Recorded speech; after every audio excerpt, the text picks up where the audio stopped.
UDF മന്ത്രിസഭ അധികാരത്തിൽ വന്നപ്പോൾ പലരും പറഞ്ഞൊരു കാര്യം, പരിചയക്കുറവില്ലാത്ത അല്ലെങ്കിൽ അനുഭവ സമ്പത്തില്ലാത്ത മന്ത്രിമാരായൊന്നും അധികം പരിചയമില്ലാത്ത ആൾക്കാരാണ് കൂടുതലായും മന്ത്രിമാരായിട്ടുള്ളത് എന്നുള്ളത്. അതേപോലെ തന്നെ MLA-മാരൊക്കെ പുതിയ ആൾക്കാരുണ്ട് കുറെ. അപ്പൊ അങ്ങനെ പറഞ്ഞു വരുമ്പോൾ എങ്ങനെ ഉണ്ടാവും ഭരണം, ഇവരുടെ ഭരണം എത്രത്തോളം പോകും, ഓരോ മന്ത്രിമാരുടെ എക്സ്പീരിയൻസ് ഇല്ലാത്തതുകൊണ്ട് ഈ മന്ത്രിസഭ എത്ര കാലം ഇങ്ങനെ മുന്നോട്ട് പോകും എന്നൊക്കെ ചോദ്യങ്ങളുണ്ടായിരുന്നു. അപ്പൊ അങ്ങനെ ഒക്കെ ആണെങ്കിലും പക്ഷെ നമ്മളിപ്പോൾ കണ്ടുവരുന്നത് 3 മാസം കഴിഞ്ഞിട്ടാണെങ്കിലും ഓരോ പുതിയ മന്ത്രിമാരും, അത് ആദ്യമായിട്ട് മന്ത്രിമാരാവുന്ന ആൾക്കാരുടെ പോലും പെരുമാറ്റവും അവരുടെ ഒരു വിനയവും കാര്യങ്ങളൊക്കെ നമ്മൾ ഒന്ന് മനസ്സിലാക്കേണ്ടതാണ്. കാരണം നമ്മൾ കഴിഞ്ഞ ദിവസം പറഞ്ഞിട്ടുണ്ടായിരുന്നു, OJ ജനീഷിന്റെ കാര്യം പറഞ്ഞിട്ടുണ്ടായിരുന്നു. ഓരോരോ കാര്യങ്ങൾ ചോദിക്കുമ്പോഴും മാധ്യമപ്രവർത്തകരുടെ ആണെങ്കിൽ, പ്രത്യേകിച്ച് മാധ്യമപ്രവർത്തകരാണ് ഓരോന്നോരോന്ന് കുത്തി ചോദിക്കുന്ന കാര്യങ്ങൾ ഉണ്ടാകുന്നത്. അപ്പൊ അങ്ങനെയുള്ള സമയത്ത് പോലും പൂർണ്ണമായും സംയമനം പാലിച്ചുകൊണ്ട് കൃത്യമായ ഉത്തരം നൽകുന്ന കാരണം ഒരു വിഷയത്തെ പറ്റി ചോദിക്കുമ്പോൾ അതിനെക്കുറിച്ച് അറിയാം എന്നുള്ളത് കൊണ്ട് അത് നേരത്തെ മനസ്സിലാക്കി വെച്ചിട്ടുള്ളതാണ് കാര്യങ്ങൾ. വെറുതെ അങ്ങ് എന്തെങ്കിലുമൊക്കെ പറഞ്ഞു അത് ഞാൻ അറിഞ്ഞില്ല എന്നൊക്കെയുള്ള പറയുന്ന പലരും പറയാറുള്ള പോലെ അതെനിക്കറിയില്ല, അത് ആലോചിക്കണം, അത് നോക്കണം, അതിനെപ്പറ്റി പഠിക്കണം, അങ്ങനത്തെ സംസാരമൊന്നും അല്ല പറയുന്നത്. കൃത്യമായിട്ട് ഓരോ കാര്യങ്ങളും വിശദീകരിച്ചുകൊണ്ട് പറയുന്നുണ്ട്.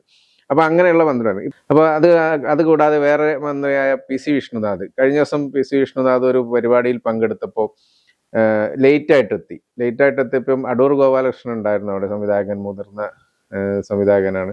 അപ്പം സംവിധായകൻ ഇത്രയും നേരം, അല്ലെങ്കിൽ അടൂർ ഗോപാലകൃഷ്ണൻ 2 മണിക്കൂറോളം അവിടെ വെയിറ്റ് ചെയ്തു എന്നാണ് മന്ത്രിയെ കാത്തിട്ട്. കാരണം 2 മണിക്കൂറോളം വെയിറ്റ് ചെയ്യിപ്പിക്കുന്നത് ശരിയുള്ള കാര്യമൊന്നും ആയിരിക്കില്ല. ഓക്കെ, എന്നാലും മന്ത്രി എത്തുന്ന പറഞ്ഞപ്പോൾ ലേറ്റ് ആവും എന്നറിയുകയാണെങ്കിൽ അതിനനുസരിച്ച് അടൂർ വന്നാൽ മതിയായിരുന്നു ഒരു കണക്കിന്. പക്ഷെ എന്തായാലും 2 മണിക്കൂർ വേദിയിലെത്തി ഇങ്ങനെ ഇരിക്കുക, 2 മണിക്കൂർ മന്ത്രി വരുന്നവരെ കാത്തിരിക്കുക എന്ന് പറയുന്നത് അവർക്ക് ഒരു മുഷിപ്പുണ്ടാക്കുന്നതാണ്. അപ്പൊ ആ കാര്യം, ആ ഒരു നീരസം അടൂർ പ്രസംഗത്തിൽ തന്നെ അറിയിക്കുകയും ചെയ്തു, അധ്യക്ഷ പ്രസംഗം നടത്തിയപ്പോൾ അറിയിക്കുകയും ചെയ്തു. അപ്പൊ ഇങ്ങനെ 2 മണിക്കൂർ വൈകിയാണ് വന്നത്, അങ്ങനെ ചെയ്തതിൽ ഒരു നീരസം പ്രകടിപ്പിച്ചു. പക്ഷെ അത് കേട്ടുകൊണ്ട് അടുത്തതായി പ്രസംഗിക്കാൻ വന്ന മന്ത്രി PC വിഷ്ണുനാഥ് അതിന് കൃത്യമായിട്ടുള്ള ഒരു മറുപടിയും പറഞ്ഞു കൊടുത്തു. അതാണ് അതിന്റെ ഒരു ശ്രദ്ധിക്കേണ്ടത്. കാരണം സാധാരണഗതിയിൽ നേരത്തെയുള്ള മന്ത്രിമാരൊക്കെ ആണെങ്കിൽ അതിന് കാര്യമായിട്ട് അതങ്ങ് പറഞ്ഞ് എങ്ങനെയെങ്കിലും ഒഴിവായി പോകും, അല്ലെങ്കിൽ ആ പറഞ്ഞതിനോടൊരു ദേഷ്യം പ്രകടിപ്പിക്കുന്ന രീതിയിലൊക്കെ ആയിരുന്നു പണ്ടത്തെ ഒക്കെ മന്ത്രിമാർ. പക്ഷെ PC വിഷ്ണുനാഥ് വളരെ കൃത്യമായിട്ട് അതിന് മറുപടി പറയാൻ തയ്യാറായി എന്നുള്ളതാണ് ഒന്നാമത്തെ കാര്യം. അപ്പൊ അങ്ങനെ തയ്യാറായി. അപ്പം അതിൽ പറഞ്ഞ ഒരു പ്രധാനപ്പെട്ട കാര്യം, ഞാൻ മനഃപൂർവ്വമല്ല വൈകിയത്, അത് കാരണം എല്ലാവരും അങ്ങനെ പറയുമല്ലോ, അതല്ല കാര്യം. അത് അങ്ങനെ പല പരിപാടികളുണ്ട്, ഓണത്തിൻ്റെതായതുകൊണ്ട് ഒരുപാട് പരിപാടികളുണ്ട്, അതുകൊണ്ട് ഇങ്ങനെ ലേറ്റ് ആയതാണ്, എന്തായാലും ഞാൻ ക്ഷമ ചോദിക്കുന്നു എന്നുള്ളൊരു കാര്യം കൂടി പറഞ്ഞു.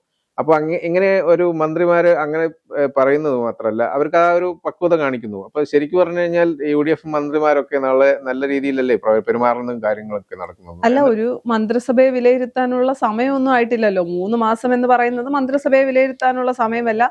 കാര്യം ഇനി ചിലപ്പോൾ വിവാദങ്ങളിലൊക്കെ ഇവർ പെടാം.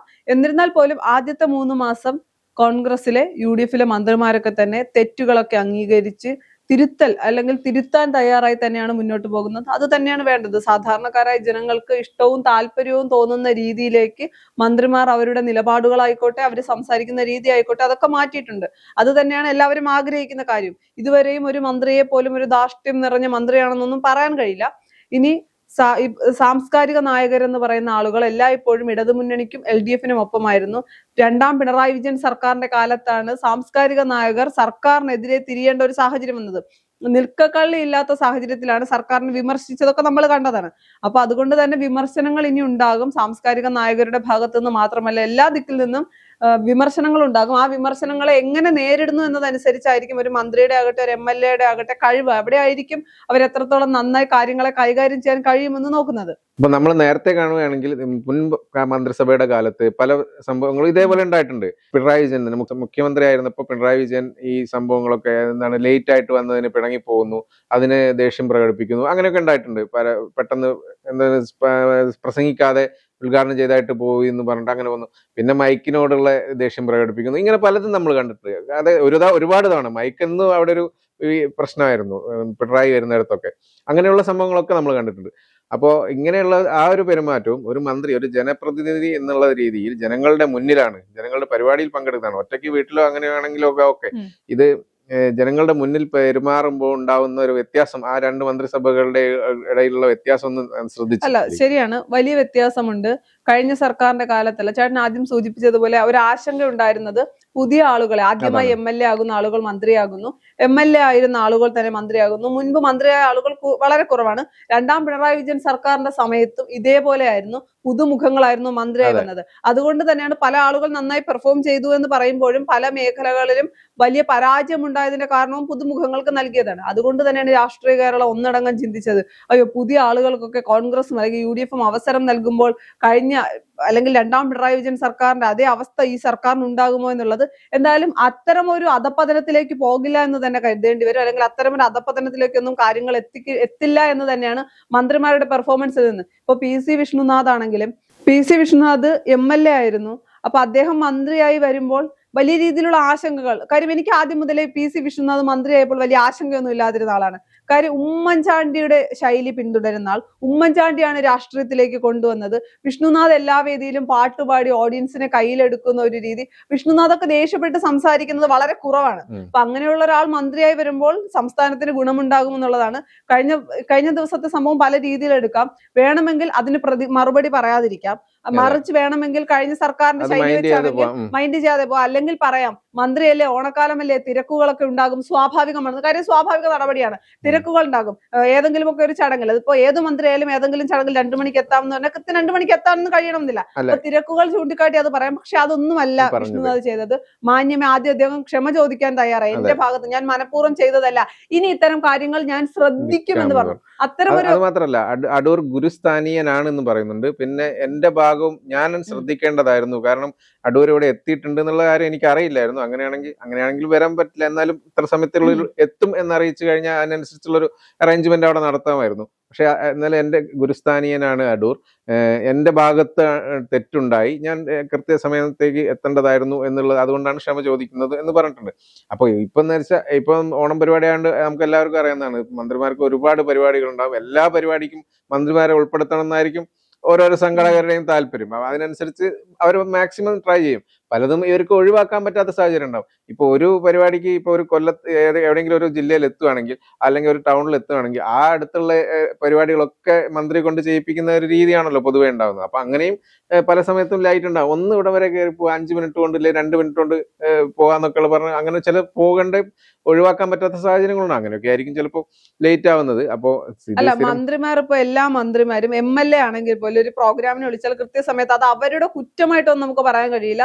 പലപ്പോഴും തിരക്കുകളാണ്, ഒന്നിലധികം, പ്രത്യേകിച്ച് ഓണം പോലെ ഒരു സമയത്ത് ഒന്നിലധികം പരിപാടികൾ ഉണ്ടാകും, നേരത്തെ ഏറ്റ പരിപാടികൾ ഉണ്ടാകും. ഇതിനൊക്കെ പോയി എങ്ങനെയെങ്കിലും ഒന്ന് മുഖം കാണിച്ചിട്ട് മാത്രമേ വരാനാകൂ. അപ്പൊ അതുകൊണ്ടാണ് ഇത്തരം തിരക്കുകളുടെ അടിസ്ഥാനത്തിലാണ് ഉണ്ടാകുന്നത്.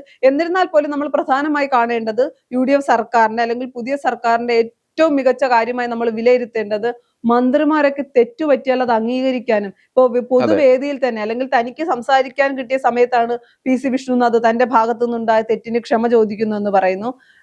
അതുപോലെ തന്നെ CP ജോൺ, ഗതാഗത വകുപ്പ് മന്ത്രി CP ജോൺ കുറച്ച് ദിവസങ്ങൾക്ക് മുമ്പ് ഒരു പരാമർശം നടത്തുന്നു. അത് സ്ത്രീ സമൂഹത്തിനെ വേദനിപ്പിച്ചു എന്ന് തോന്നിയാൽ, അല്ലെങ്കിൽ അതിനെതിരായിട്ടൊരു സ്റ്റേറ്റ്മെന്റ് ഉണ്ടാകുമ്പോൾ സ്പോട്ടിൽ തന്നെ എന്റെ ഭാഗത്ത് ഞാൻ ആരെയും ഇന്റൻഷൻ അല്ലെങ്കിൽ മനഃപൂർവ്വം ഒന്ന് ആരെയും അപമാനിക്കാൻ വേണ്ടി പറഞ്ഞതല്ല, എന്റെ ഭാഗത്തും തെറ്റുണ്ടെങ്കിൽ ഞാൻ മാപ്പ് പറയാൻ തയ്യാറാണ്, അല്ലെങ്കിൽ സോറി പറയാമെന്ന് പറയുന്നു. മുരളീധരൻ ആരോഗ്യ രംഗത്ത് നിന്ന് ഒരു വീഴ്ച പറ്റിയിട്ടുണ്ടെങ്കിൽ അത് വീഴ്ചയാണെന്ന് അംഗീകരിക്കുന്നു, ഇനി വീഴ്ചകൾ പറ്റാതെ നോക്കാമെന്ന് പറയുന്നു. രമേശ് ചെന്നിത്തല, അദ്ദേഹം വളരെ സീനിയർ ആയിട്ടുള്ള നേതാവാണ്, ആഭ്യന്തര വകുപ്പ് മന്ത്രിയാണ്. ഒരു പ്രാവശ്യമല്ല, സ്വിഗ്ഗി സൊമാറ്റോ എന്ന് പറയുമ്പോഴും പാമ്പിനെ കൊണ്ട് ലഹരിയുടെ കാര്യം പറയുമ്പോൾ അത് യൂസ്ഡ് അല്ലാത്ത വേർഡാണ്. പക്ഷെ പാമ്പിനെ കൊണ്ട് കടുപ്പിച്ച് ലഹരിയുടെ കാര്യം ഇൻഫർമേഷൻ തെറ്റാണ്. പക്ഷെ അത് പറയാൻ അല്ലെങ്കിൽ അതിൽ പിടിച്ച് ന്യായീകരിച്ചില്ല അദ്ദേഹം. അതിന് എന്റെ ഭാഗത്ത് നിന്ന് ആ തെറ്റ് എന്താണെന്ന് അംഗീകരിക്കുന്നു. മറുവശത്ത് ഇനിയിപ്പോ OJ ജനീഷ് നമ്മൾ കഴിഞ്ഞ ദിവസവും പറഞ്ഞതാണ്, അദ്ദേഹത്തിന്റെ സ്റ്റാഫുമായി ബന്ധപ്പെട്ട ഒരു ആരോപണം വരുമ്പോൾ എന്റെ സ്റ്റാഫിന് പ്രത്യേകിച്ച് ഒരു ആനുകൂല്യവും നൽകേണ്ട ആവശ്യമില്ല, കേരളത്തിന്റെ അല്ലെങ്കിൽ നമ്മുടെ സംസ്ഥാനത്തിന്റെയും രാജ്യത്തിന്റെയും നിയമം അനുസരിച്ച് തന്നെ മുന്നോട്ട് പോകണമെന്ന് പറഞ്ഞു. അപ്പോൾ ഇങ്ങനെയാണ് യഥാർത്ഥത്തിൽ മന്ത്രിമാർ പെരുമാറേണ്ടത്. ഇതേ രീതിയിൽ തന്നെ തെറ്റുപറ്റിയാൽ മന്ത്രിമാരും MLA-മാരും പ്രതിപക്ഷത്തിരിക്കുന്ന MLA-മാരാണെങ്കിലും അത് തിരുത്താൻ തയ്യാറാകണം. നമുക്കറിയാം, പ്രതിപക്ഷത്തിരിക്കുമ്പോൾ UDF പ്രതിപക്ഷത്തിരിക്കുമ്പോൾ രണ്ടാം പിണറായി വിജയൻ സർക്കാരിന്റെ കാലത്ത് ബോഡി ഷെയ്മിങ് അടക്കമുള്ള പരാമർശങ്ങൾ നിയമസഭയ്ക്കകത്ത് നടന്നിട്ടുണ്ട്. അതിനെ ആവർത്തി ന്യായീകരിക്കുന്ന തരത്തിലുള്ള നിലപാട് നമ്മൾ കണ്ടതാണ്. സാധാരണ നമ്മൾ കോമൺ ആയി പറയുന്ന അല്ലെങ്കിൽ നാട്ടുവർത്തമാനം പറഞ്ഞതാണ് എന്ന് പോലും പറഞ്ഞ ആളുകൾ സഭയിൽ അത് പറഞ്ഞ് ന്യായീകരിച്ചവരുണ്ട്.